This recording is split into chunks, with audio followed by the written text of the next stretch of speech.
El veterinario arriba al establecimiento y su primera actividad es revisar los toros encerrados para muestrear. Si es necesario, aprovecha a realizar una observación de los animales, su forma de caminar, lesiones, etc.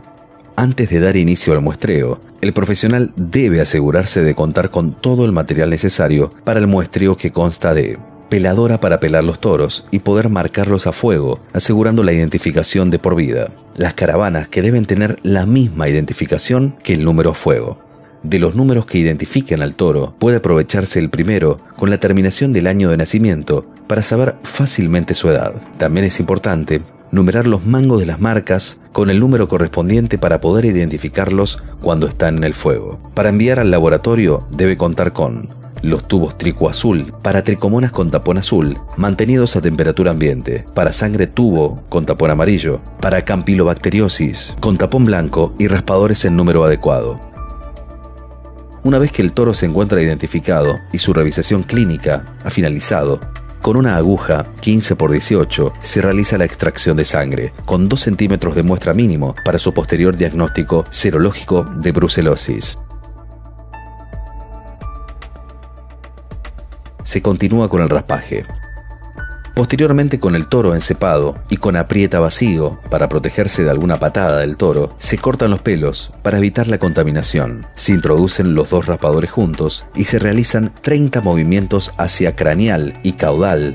Luego se extraen los raspadores para depositarlos, uno en el tubo trico azul con medio de transporte y cultivo para tricomoniasis y el otro con solución buferada y fenolada para Campylobacter. Se mezclan bien por rotación, tratando de que la salida de los raspadores de los tubos no sea muy brusca para evitar el derrame, y se evalúa la calidad del muestreo observando sobre todo el tubo de Campylobacter, que nos da una idea de la limpieza de la muestra y de la cantidad y calidad del material recogido. Al comparar la muestra tomada con un tubo de Campylobacter sin utilizar, se puede apreciar cómo la solución transparente se transforma en un color grisáceo, producto de las descamaciones de células epiteliales. En algunas ocasiones pueden obtenerse muestras muy sucias, para lo cual se puede proceder a limpiar el prepucio con solución fisiológica o buffer pH 7.2 sin antisépticos, introduciendo aproximadamente 10 mililitros en el orificio externo del prepucio y dejando escurrir. De este modo, se limpia la primera parte y se puede volver a repetir el raspado. Esto sirve para evitar las contaminaciones que después provocan en el laboratorio errores de diagnóstico por la cantidad de elementos extraños que forman parte de la muestra.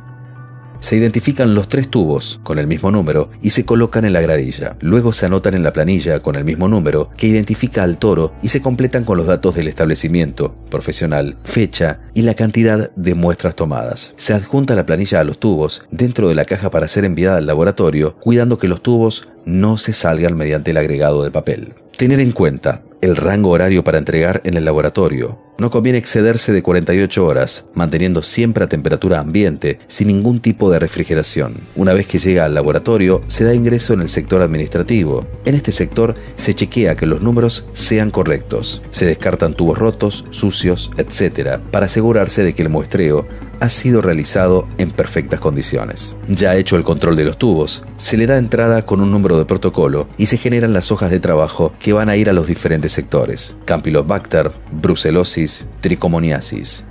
Para el diagnóstico de Campylobacter se utiliza la técnica de inmunofluorescencia directa. Los tubos son sometidos a 2 centrifugados, uno de limpieza a 500 revoluciones, donde toda la parte sucia de la muestra recogida del prepucio va a ir al fondo del tubo, y un segundo que consiste en trasvasar el sobrenadante a otro tubo con la misma identificación para hacer la segunda centrifugación a altas revoluciones, 5000 revoluciones, concentrando así el material en el culot del tubo que ha sido trasvasado. Posteriormente se toma del fondo de ese con una ligera agitación de la muestra y se coloca en cada uno de los wells, de los portaobjetos especiales perfectamente identificados. Después se procede al secado de la muestra. Las muestras han quedado fijadas al portaobjetos y se procede a agregarle la gamma globulina campiazul, que permitirá identificar las formas bacterianas compatibles con Campylobacter.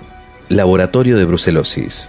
A todas las muestras se le realiza la prueba tamiz de BPA, y las positivas se confirman por la técnica de polarización fluorescente, que diferencia en una sola etapa los sanos de los infectados. Las muestras ingresan identificadas con su hoja de trabajo. Lo que hace el procesador es tomar una alicúata de ella, colocarla en una policubeta especial, la que se introduce posteriormente en el aparato automatizado, de manera que haga la lectura automática. Los resultados se pasan directamente a la base de datos general del laboratorio para ser informadas. Tricomoniasis. Las muestras llegan ya rotuladas, con las hojas de trabajo y con los antecedentes del mismo establecimiento. Es necesario cambiarles los tapones, evitar que se deteriore la muestra y sea más sencillo el proceso de mirada. Este reemplazo se hace en una cámara bajo condiciones estériles que evitan la contaminación entre los tubos. Terminado esto, se envían a la estufa de cultivo y se colocan en un estante donde están todas las muestras del primer día. De allí en más, a medida que se van realizando las observaciones microscópicas para identificar los protozoarios móviles compatibles con los tricomonas, se van ubicando en diferentes estantes por día de mirada, así los operadores pueden distinguir fácilmente el estado del proceso. Las muestras son tomadas siempre del fondo del tubo con una pipeta automática fija. Se coloca una gota sobre un portaobjetos fijo, cuidando conservar las mismas ubicaciones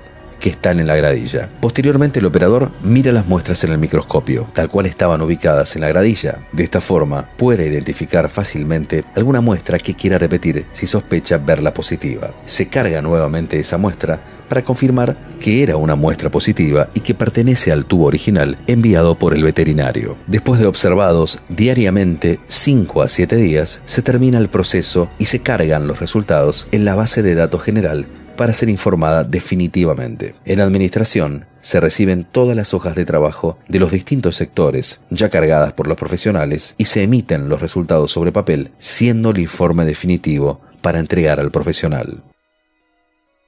Una de las condiciones que a veces se observa en el campo, y que es bastante frecuente, es que los toros, al ser encerrados, se montan entre sí.